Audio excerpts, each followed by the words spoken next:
Ini kalau masih ada yang main-main, saya gigit sendiri.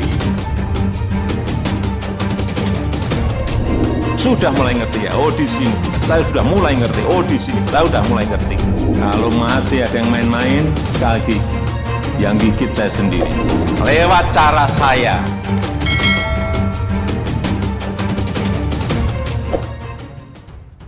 Kalau untuk menyelamatkan seisi dunia ini, satu orang mati lebih baik daripada seisi dunia tidak diselamatkan.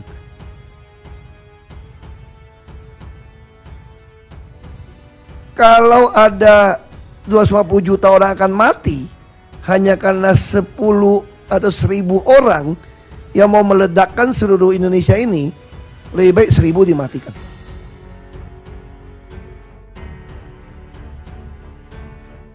Salut, Ahok sulap RS Pertamina Jaya untuk tangani pasien COVID-19.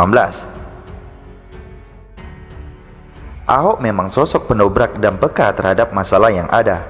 Setelah meluncurkan program transparansi di Pertamina, kini ia sulap rumah sakit milik Pertamina untuk menangani pasien COVID-19.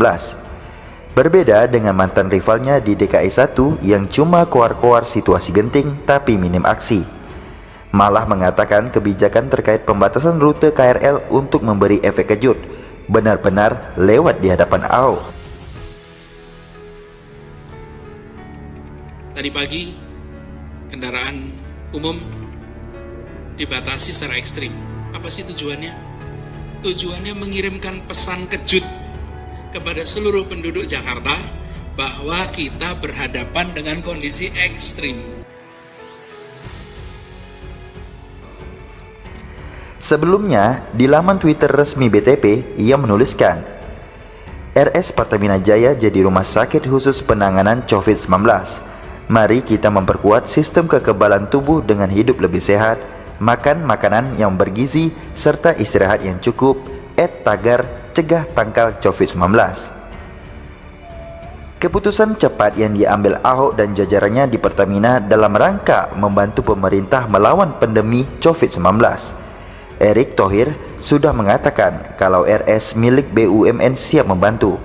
Dalam hal ini, dalam waktu kurang dalam sehari, Ahok sebagai Koumud Pertamina langsung meresponnya.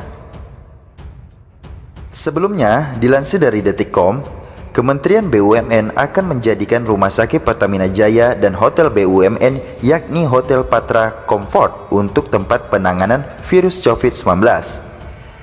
Staf khusus Menteri BUMN Arya Sinulinga mengatakan Rumah Sakit Pertamina Jaya akan menggunakan bangunan lama untuk menampung pasien.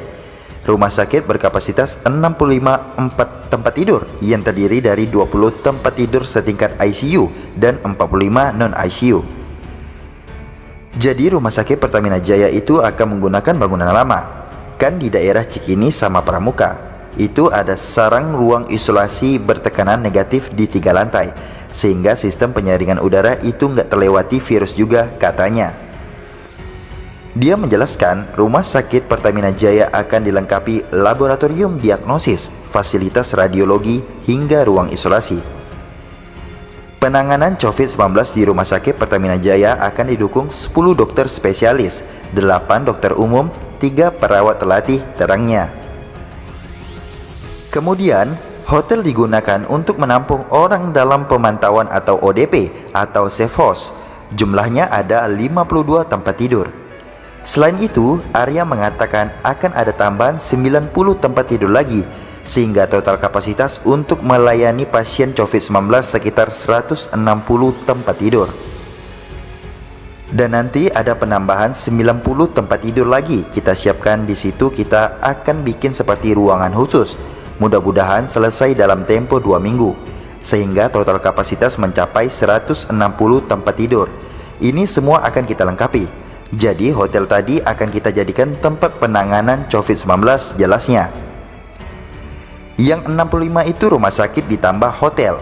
90 lagi kita buat lagi tambahan nantinya dengan bangunan khusus yang kita bangun jadi dipersiapkan untuk pasien COVID-19, tambahnya. Dalam situasi pelik seperti saat ini, memang yang paling utama adalah koordinasi yang baik antara pemerintah pusat dan jajaran di bawahnya. Untungnya, Pertamina berada dalam kendali orang yang tepat.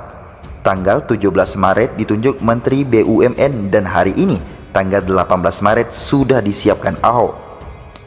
Lewat unggahannya yang membuka transparansi, Ahok juga hendak menyebarkan masyarakat luas kalau RS Pertamina Jaya siap menampung pasien atau yang memiliki gejala COVID-19 sebagai rujukan. Sikap tanggap Ahok pastinya menjadi nilai tersendiri. Bayangkan dengan sikap rivalnya yang sering berseberangan dengan pusat. Misal soal pembatasan moda transportasi yang langsung ditegur Jokowi. Hingga kemarin didatangi langsung oleh Tito Karnavian agar tak sembarangan melakukan lockdown di Jakarta.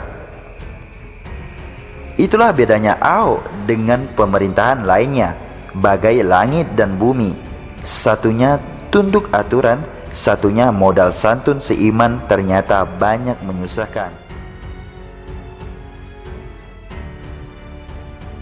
Kalau ada wabah seperti saat ini, apakah simpatisan FPI-nya yang menolak Ahok akan menolak juga dirawat di RS Pertamina Jaya bila ada gejala COVID-19?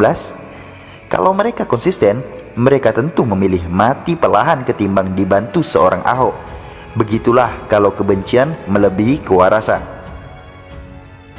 Semoga Indonesia cepat keluar dari masalah penyebaran COVID-19 dan pulih dari krisis ekonomi.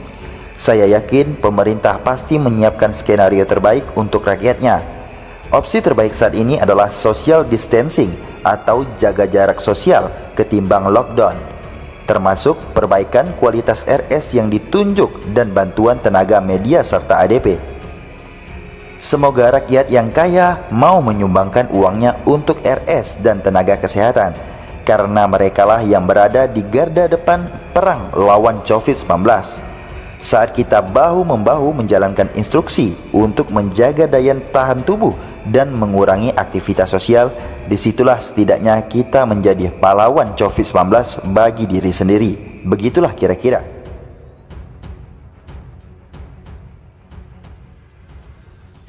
Kalau ditanya, jawabnya programnya sudah terlaksana, Pak. Programnya sudah terlaksana, Pak. Tetapi setelah dicek di lapangan, setelah saya tanya ke rakyat, ternyata masyarakat belum menerima manfaat. Bagi yang tidak serius, saya tidak akan memberi ampun. Saya pastikan, sekali lagi, saya pastikan pasti akan saya copot. Sejumlah Menteri Presiden Joko Widodo terlihat lebih sibuk mengurusi partainya dibandingkan negara pada saat jam kerja. Padahal, saat ini Indonesia tengah disibukkan oleh wabah virus COVID-19 yang harus segera ditangani, termasuk dampaknya secara ekonomi. Salah satunya, Menteri yang terlihat sibuk mengurus partainya adalah Menteri Koordinator Bidang Perekonomian Airlangga Hartarto. Ketua Umum Golkar itu pada Senin 9 Maret 2020 kemarin menerima kedatangan Ketua Umum Partai Nasdem Surya Paloh.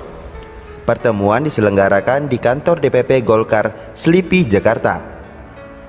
Hadir pula dalam pertemuan itu Menteri Perindustrian Agus Gumiwang yang juga menjabat sebagai Wakil Ketua Umum Partai Golkar dan Menkominfo Johnny G. Plate selaku Sekjen Partai Nasdem.